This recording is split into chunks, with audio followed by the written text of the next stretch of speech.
All right, if you don't like naughty words, avert the ears for just a moment. My next guest has a rather colourfully titled book, but it's a very good read. For those of you who've worked in a corporate setting or an office, I think this one might actually tickle your fancy. When you're in these sort of workplaces, it can be a bit difficult to get ahead. A lot of competition. But equally, there's the acronyms, the corporate speak, the schmoozing up to the right people, the old greasy pole, to move along. And, of course, there's the hard work and the tasks you need to do day to day to meet your quotas.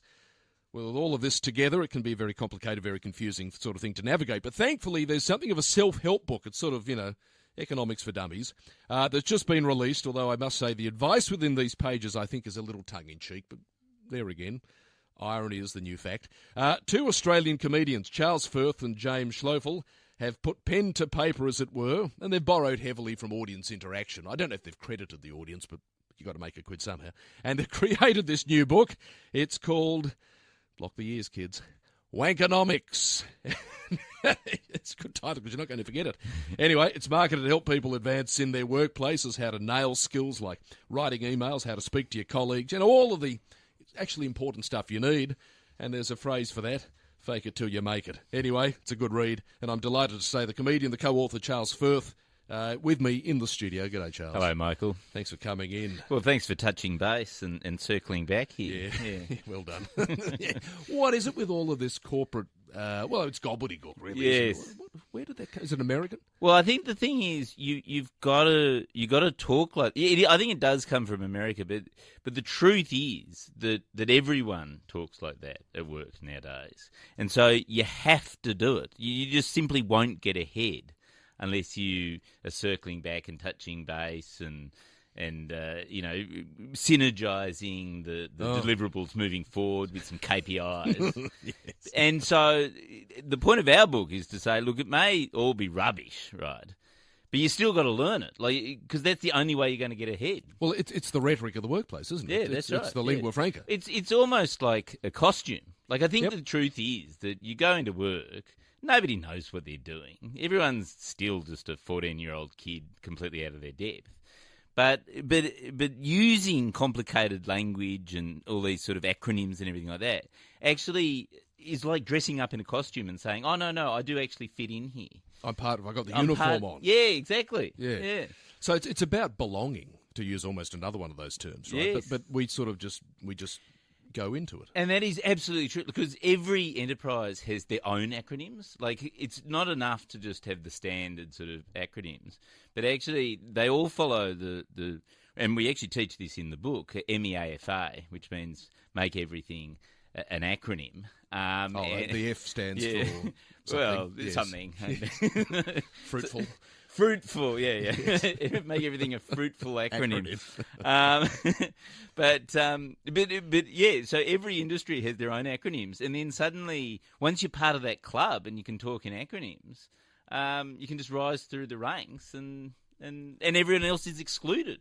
I mean, the whole thing, though, is with acronyms so frustrating because, I mean, growing up, maybe I wasn't paying much attention or attuned to it, but there just didn't seem to be quite as many acronyms. It was still the Commonwealth Bank. It wasn't the CBA. Well, not that that's an acronym, but you know what I mean. And so now everywhere you go, and maybe this is text language coming in with the next generation. They want to abbreviate everything, even though sometimes the abbreviations are longer than just saying the actual thing.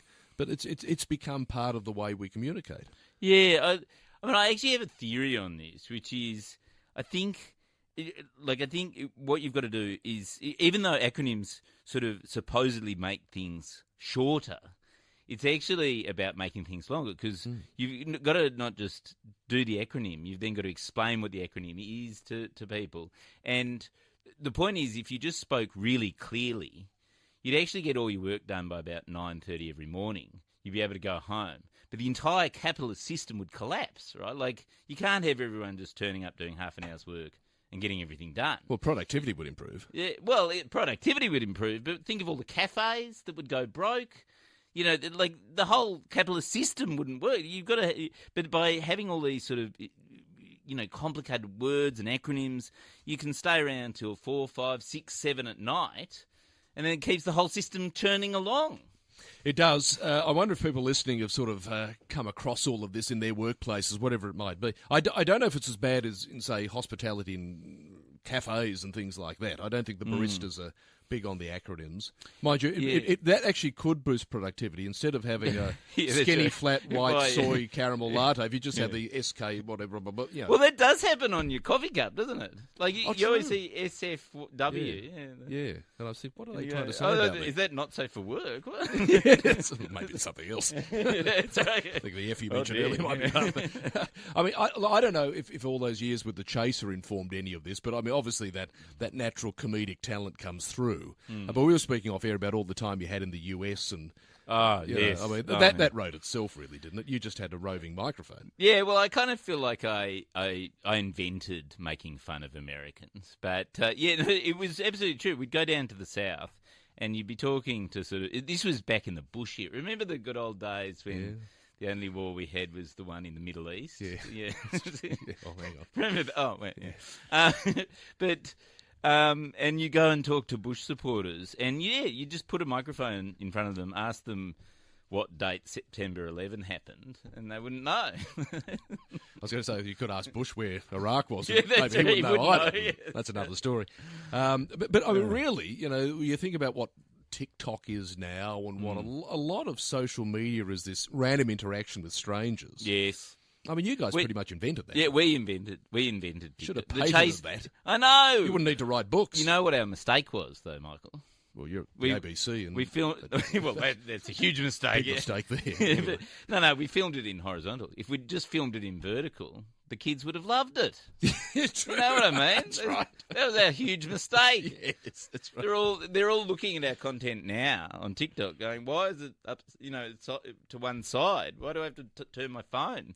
I mean, one of the things that's good in this book is that at the end of it, you sort of have the step-by-step guide of starting your own corporation based off everything else that's been in the book. Very important. Now, maybe give people listening who are sort of entrepreneurial, give them a couple of tips here, how they should start a business. Yeah, so this is the thing. Like, you can earn a living by getting a job, obviously, but there is another way in Australia to earn a living, which is to inherit your own iron ore mine. Mm-hmm. But if you can't do that, then starting your own large corporation is a great idea.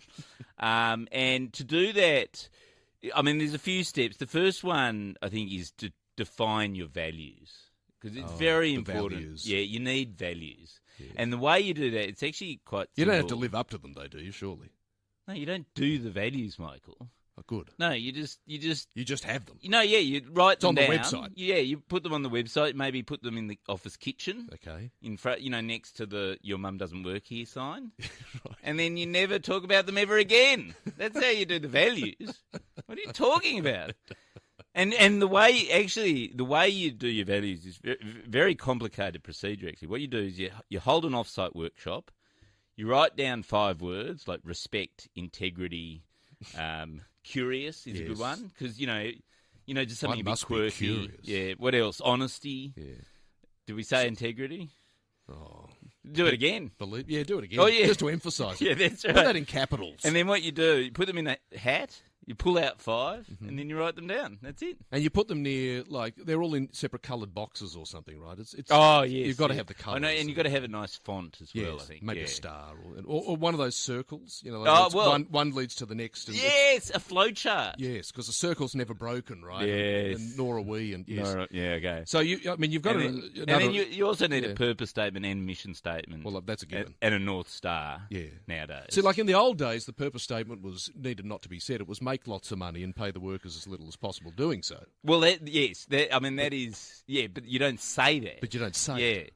Yeah. Okay. That's true. That should be the mission statement of every company. But no, it should be something like, we believe in humanity. Yeah. See, for a better tomorrow today. I thought I was cynical. I mean, you need to see a doctor. You got another model, an acronym, the WBSSFM. One of the S's is strategy. The other letters I probably can't read out. But it's the basically the define your why. Oh, you've got to define your why. Why? Why are we here? Yeah, exactly. Yeah. It's not to make money. No. You just got to completely obfuscate what your actual why is, which is just completely make money. Make money, yeah. And just come up with some sort of rubbish that you... And a good way to do that, actually, is to get people with Post-it notes to post it up on the, and just pin it up and get some highlighters. But how can we make it into like a But how can we do that when kindergarten? everyone's working from home? Yeah. You're not around the whiteboard. Well, I think this is why there's such a movement against working from home by bosses. Well, I think it's actually coming from the people that make the Post-it notes. How will people define their... Well, yes, exactly. They're struggling, right?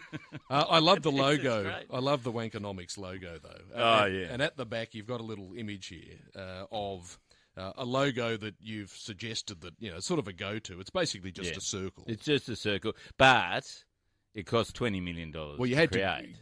creatives had to come up with it. Yeah, well, exactly. You can't just draw a circle. You think we just drew a circle on the page? No. And Well, where you've got that tiny little gap at the bottom. there's a gap. That could have been anywhere. that means so much. That's sort of... There's an openness and a warmth to that circle that expresses an interconnectedness of the brand to its people and its customers and its communities. And the inclusivity. Yeah, and inclusivity. You need Don't forget that, Charles. and diversity. Of course. And not really, because if you were really into diversity, you'd have a square and a triangle as well. You haven't done that. You've only gone a circle. Oh, we've stuffed up. We're going to have to pulp this book. Hope you got another 20 million. I recommend the book. I've gained a lot of learnings from this conversation. You got learnings. Charles. Oh, I love learnings. You know what? Who invented? Was that Silicon Valley? Who came up with learnings? What was wrong with lessons? No. This is the thing, though. You've got to play around. Like if you've got a verb. No, if you've got a noun, you've got to turn it into a verb. And if you've got a verb, you've got to put it into a noun. Because verbs are more relatable than nouns, aren't they? Yeah. You can't keep one... Yeah, exactly. You can and live verbs. Yes, exactly. So idea becomes ideate. And then ideate becomes ideation. I didn't know about ideate. And then ideation becomes ideationing. So you can just keep going. And then it becomes an all-hands blue sky ideationing session. And you make $20 million teaching people how to say that. Till we're blinded by our North Star. North Star, exactly. You're getting. I'm getting there. Quit this radio gig, Michael. Go into management consultancy. You'll make a fortune. Don't give them ideas. Good on you, Charles. Great book. It's titled Wankernomics. It's really fun. And if you're in the corporate world, or you're in a corporation, or in a business, and you want to have a bit of a chuckle, and you've wondered, why is it the way it is? Why are we talking this sort of gobbledygook? This puts it into a very, very accessible way. Put together, of course, by Charles, co-written by James Schlofel. Thanks for coming in, Charles. Thanks, Michael. Charles Firth.